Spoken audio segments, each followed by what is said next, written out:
بص ايه اللي حصل في البطه ده؟ يما يما يا نهار ابيض. بص احساسها رهيب. يلا اسكت يا لساني، اسكت يا لساني. تخيل، تخيل انت بتفتح البطايه عشان تشوف في جوه ايه. اللهم صل على النبي. اولا ده ورق عنب.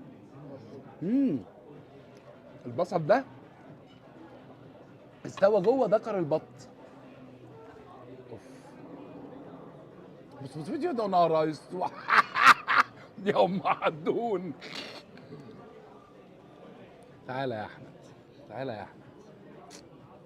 بس هذا بالله التوفيق حصل. بسم الله. يا نهار طعم.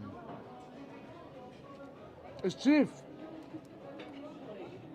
اولا نوع البط ابن لذينه، والشيف اللي عمل كده وحط البصل جوه والورق العنب، الكلام ده